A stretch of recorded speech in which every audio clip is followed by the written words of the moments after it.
go away from my pants. Yesterday night I also got like a double espresso up there, and I had the strong feeling that this woman didn't understood that I said like un espresso descafeinado para aquí, porfa. I think she didn't understood the descafeinado because my sleep was not that good. How was your weekend? Did you get recognized anywhere? I was on this tranquilo picnic party kind of thing from some friends in the park, and then this one guy came and he was like, "You are everywhere, I'm seeing you everywhere." I know you, you know you, and I know you know that I know you. Same here. The barista there just told me like, yeah, we had like 3 new starters, and all 3 new starters here asked without like talking to each other. Yeah, without any prior information. Is this long ass dude? Is he the owner of this coffee? And then they were like really nice to me for a couple of days until they told them like he is not the boss. Yeah, it's like, bro, we've been giving him free coffee. Like, what the heck? I think it's like funny because like last week or for the past weeks, we've been talking about the whole personal branding thing, and that's become part of your persona, you know, like your icon, dude, like the whole German business systems dude. You told me this is the way to build a personal brand. I told you how long ago? Probably a year. Yeah, like if we put it in a framework, like if we put your life in a framework and we go for the primal branding, that is what an icon is. Like that is part of you now. Especially during the winter, you always wear kind of like the same style. You know, you're a very long dude. So you have your coat, you're super tall, you're very German, you have a very specific character or personality. So I feel like that's become you know? Yeah, but it's cool because the interesting thing is for me, like if we're looking at like, if I would, as a finance consultant, my main job will look at numbers, you know, which is like the first thing looking at. Yeah. And looking at the social media numbers, they're okay.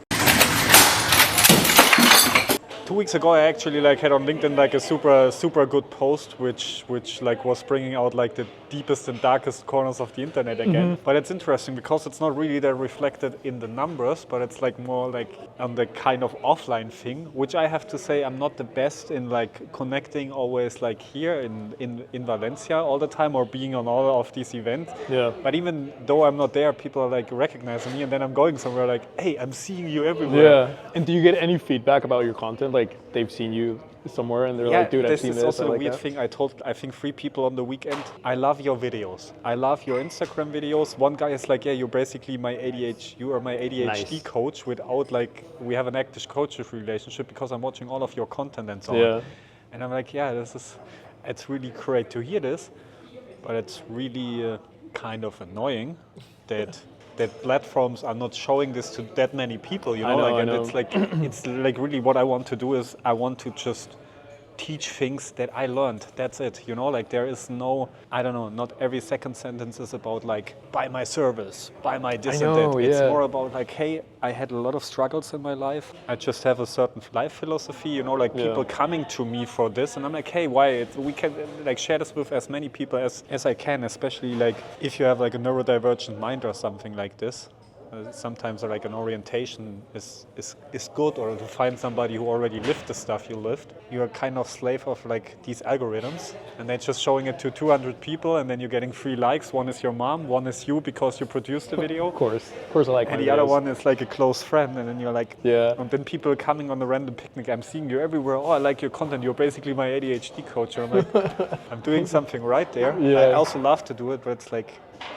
I think with time, I learned, or I decided not to focus fully on the metrics, because with like 2,500 followers, I've already been able to work with brands like CapCut, KNF, Tellison, and all these massive brands without having a massive following. But every time I ask them, like, why did you come to me, or why did you decide to work with me? They're like, we really like the style, we really like the branding, and we really liked how like professional it looked. So I think that helps a lot. Like, yeah, it's also an interesting thing because I realized like the 2 speaking gigs now for Microsoft, for example, you know, like this is not like a big announcement or something. This is also like basically a person I met initially like on LinkedIn through content, because she was seeing that I'm back in the days did something in Berlin. Yeah, we always stayed in contact. I just gave her some recommendations, and now this was coming back.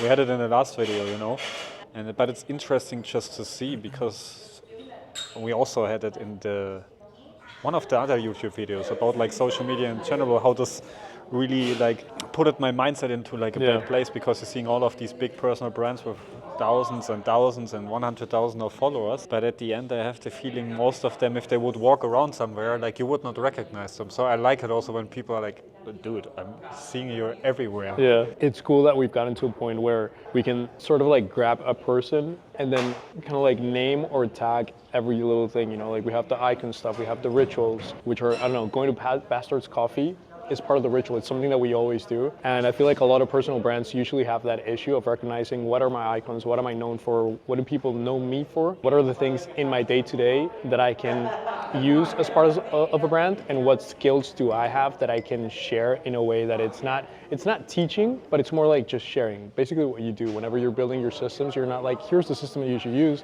but you're like, I'm using this system that's worked for me in this way. And I feel like a lot of people, or everyone really, can build a personal brand, but they just don't know how. And that is also why we've been working on this, you know, this app that we talked about in another video, that we're kind of like further developing, and we have a workshop coming up.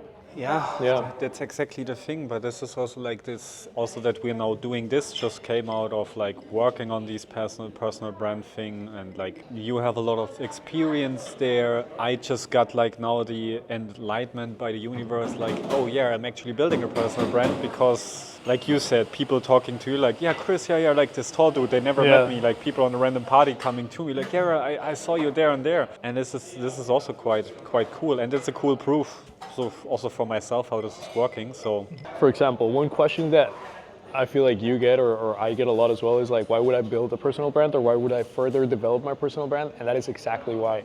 Because as soon as people start recognizing you, whenever you want to actually sell something or you want to pitch a business or whatever, people will be more inclined to buying it because they know you. But it's I just think they have the like idea. to have like 11 different touch points and have to interact with you almost like 7 hours or something, what the studies are Exactly, showing. the numbers change and all that stuff, but it's the principle of, I have to know you if I want to buy from you. So that is already like a step forward.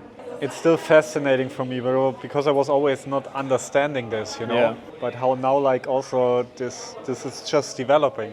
It's actually crazy, and it's cool. I like it. Like, they were so nice to me when they just mistake me for their boss. I was like, what the fuck is happening here? The thing now is what I see. It's like about consistency, putting things out there, collab with other people, you know, like other, like, I don't know, with the co-working space there, be part of events, like, you know, people will recognize this, even though you're not seeing like the actual kind of effort you're putting out immediately, like returned into like a. You don't see the return on investment immediately. Yeah, in the metrics. But it's something that is slowly building and coming back. But I think this is also the hard part, because if you don't see a return on invest, actually, it's like, why am I doing this? Like you said, there's a lot of people offline that, sure, they probably don't interact, but you're still helping them out because they come up to you and they go like, thank you for this, thank you for that, thank you for that. And then you get DMs of people going like, dude, I love your content. Let's work together, let's meet.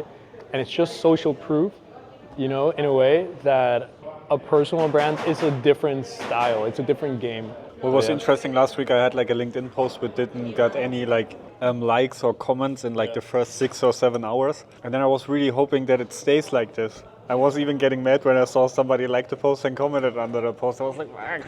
Because like back in the days I would delete a post like this, you know, after like an hour or something if you don't see interactions. But now I also realize like there can be just one small post and somebody is seeing it and it's exactly the right thing at the right time for them, and it's helping them, or it's bringing them then to the fact like, oh yeah, I want to work with this person or something like this. So get a little bit away sometimes also from the metrics. Content game is not a game where you can expect a return on invest. Like, I hope this is Descafeinado, otherwise I can't sleep. This is my second coffee of the day. I just had my protein shake this morning, which has like coffee taste mixed with pistachio whey protein. So it's like a pistachio coffee. Some ice cubes and then in a blender. So you basically have like a Starbucks frappe kind of thing with coffee taste, pistachio taste, but it just has like 60 grams of protein, 200 calories. Getting my brain fired up. Yeah.